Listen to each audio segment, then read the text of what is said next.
বিধানসভায় ধুন্ধুমার কাণ্ড। সাসপেন্ড করা হলো অগ্নিমিত্রা পাল, দীপক বর্মন, মনোজ ওরাও এবং শঙ্কর ঘোষকে। ঘটনার সূত্রপাত সকাল 11:20 নাগাদ বিধানসভায় একটি পয়েন্ট অফ অর্ডার তোলেন বিজেপি বিধায়ক অশোক লাহিড়ী। গত বৃহস্পতিবার বিজেপি বিধায়কদের বক্তব্য বিধানসভার কার্যবিবরণী থেকে বাদ দেওয়া নিয়ে প্রশ্ন তোলেন তিনি। জানতে চান কোন আইনে বিজেপি বিধায়কদের বক্তব্য বাদ দেওয়া হলো। তখন পাল্টা চন্দ্রিমা ভট্টাচার্য বলেন, নিজেদের বক্তব্য রেখে বেরিয়ে গেলে অধ্যক্ষ যে কোনো সিদ্ধান্ত নিতে পারেন, এটা তার এখতিয়ারের মধ্যে পড়ে। এরপরই বিক্ষোভ দেখাতে শুরু করে দেন বিজেপি বিধায়করা। অধ্যক্ষ বিজেপি বিধায়কদের আসনে বসতে বলেন। তিনি বলেন, আমাকে কঠোর সিদ্ধান্ত নিতে বাধ্য করবেন না, কিন্তু তারপরও চলতে থাকে বিক্ষোভ। এরপরই মনোজ ওরাও, শঙ্কর ঘোষ, দীপক বর্মন ও অগ্নিমিত্রা পালকে চলতি অধিবেশনের জন্য সাসপেন্ড করে দেন স্পিকার। যা শুনে ওয়েলে নেমে বিক্ষোভ শুরু করেন বিজেপি বিধায়করা। স্পিকারের নির্দেশে বিজেপি বিধায়কদের বিধানসভা থেকে বের করে নিয়ে যেতে যায় মার্শাল বাহিনী। তখনই বিজেপি বিধায়কদের সঙ্গে ব্যাপক ধস্তাধস্তি শুরু হয় তাদের।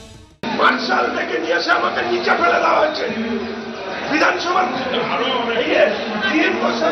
কাঞ্চনদা থেকে শুরু করে অগ্নিমিত্রা থেকে শুরু করে সবাইকে মার্শাল দিয়ে এক প্রকারের অত্যাচার চালানো হচ্ছে।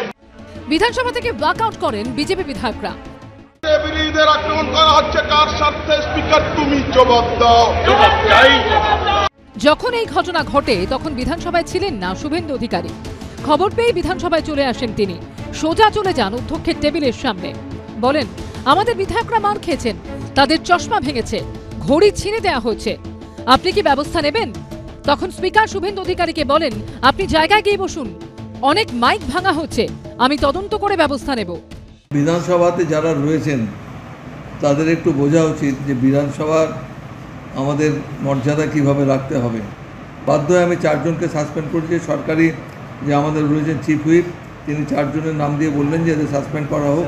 কালকে পর্যন্ত এই সেশন পর্যন্ত তাদের সাসপেন্ড করা হয়েছে। কেউ বেরোতে চাইছিল না, তখন এই মার্শালকে বললাম যে আপনি ওদের বাইরে যেতে বলুন বা বার করে দিন। তাতে আমাদের মার্শালকে এবং অন্যান্য যারা সিকিউরিটি স্টাফ তাদের মারধর করেছে। 10 জনের মতো আহত হয়েছে, চিকিৎসা হয়েছে, মেডিকেল পেপারস আমার কাছে দিয়েছে। আমি এটা এনকোয়ারি করে দেখব। উনি বলেছেন আমাকে দুটোই ইনকোয়ারি করে দেখতে হবে। আমি যেহেতু টেবিলে প্রমাণ দিয়ে এসেছি, সুব্রত মৈত্রর ঘড়ি, শান্তনু প্রামাণিক, শঙ্কর ঘোষের ভাঙা চশমা, সেহেতু পাল্টা ডকুমেন্ট তৈরির কাজ চলছে না। আমরা জানি এরা কিছু করবে না, আমরা আমাদের প্রোটেস্ট রেকর্ড করিয়ে রাখলাম ভবিষ্যতের জন্য। এই দিন বিধানসভার একাধিক নিরাপত্তা রক্ষীদের হাতে দেখা যায় ব্যান্ডেজ মাথা রয়েছে। অধিকাংশেরই ব্যান্ডেজ মাথা রয়েছে বাঁ হাতে। কি করে লাগলো? হ্যাঁ,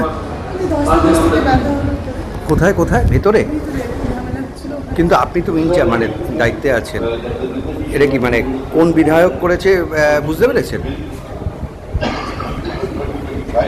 হ্যাঁ, মানে কোনো বিধায়ককে দেখতে পেয়েছেন আপনি?